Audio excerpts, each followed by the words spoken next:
ತೆಲಂಗಾಣ ರಾಜ್ಯದ ರಾಜಧಾನಿ ಹೈದರಾಬಾದಿನ ಕುಕ್ಕಟ್ಟಿಯಲ್ಲಿ ವಿಷಪೂರಿತ ಅಲ್ಫಾಜೋಲಮ್ ರಾಸಾಯನಿಕ ಮಿಶ್ರಿತ ಕಲಬೆರಕೆ ಸೇಂದಿಯನ್ನು ಸೇವನೆ ಮಾಡಿದ ಪರಿಣಾಮ 6 ಜನ ಮೃತಪಟ್ಟು ಅನೇಕರು ಅಸ್ವಸ್ಥಗೊಂಡ ದುರ್ಘಟನೆ ಹಿನ್ನೆಲೆಯಲ್ಲಿ ಮಾನ್ಯ ಅಬಕಾರಿ ಉಪ ಆಯುಕ್ತರು ಕೇಂದ್ರ ಸ್ಥಾನ ಬೆಳಗಾವಿರವರ ಆದೇಶದ ಮೇರೆಗೆ ಮಾನ್ಯ ಅಬಕಾರಿ ಜಂಟಿ ಆಯುಕ್ತರು ಕಲಬುರಗಿ ವಿಭಾಗದವರ ಹಾಗೂ ಮಾನ್ಯ ಜಿಲ್ಲಾ ಪೊಲೀಸ್ ವರಿಷ್ಠಾಧಿಕಾರಿಗಳು ರಾಯಚೂರವರ ಮಾರ್ಗದರ್ಶನದಲ್ಲಿ ಅಬಕಾರಿ ಉಪ ಆಯುಕ್ತರು ರಾಯಚೂರು ಜಿಲ್ಲೆರವರ ನಿರ್ದೇಶನದಲ್ಲಿ ದಿನಾಂಕ 12/7/2025 ಬೆಳಗ್ಗೆ 10:15 ಸಮಯದಲ್ಲಿ ರಾಯಚೂರು ತಾಲೂಕಿನ ತುಂಟಾಪುರ ಗ್ರಾಮದ ಗೋನವಾರ ರಸ್ತೆಯಲ್ಲಿರುವ ಚಿಕನ್ ಅಂಗಡಿ ಎದುರುಗಡೆಯ ರಸ್ತೆಯಲ್ಲಿ ಬಾತ್ಮಿಯ ಮೇರೆಗೆ ವಾಹನಗಳನ್ನು ತಪಾಸಣೆ ಮಾಡುವಾಗ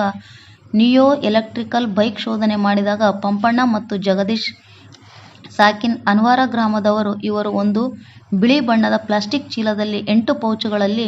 8 kg ಕ್ಲೋರಲ್ ಹೈಡ್ರೇಟ್ ಹೊಂದಿ ಅಕ್ರಮವಾಗಿ ಬೈಕ್ನಲ್ಲಿ ಸಾಗಿಸುತ್ತಿರುವುದು ಕಂಡುಬಂದಿರುತ್ತದೆ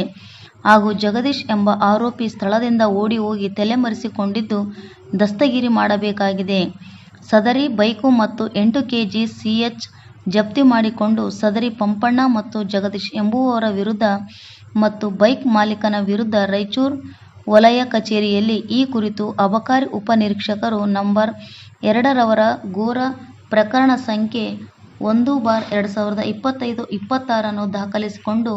ಮುಂದಿನ ಕ್ರಮ ಕೈಗೊಂಡಿರುತ್ತಾರೆ ಎಂದು ಅಬಕಾರಿ ಇಲಾಖೆ ಅಧಿಕಾರಿಗಳು ತಿಳಿಸಿದರು.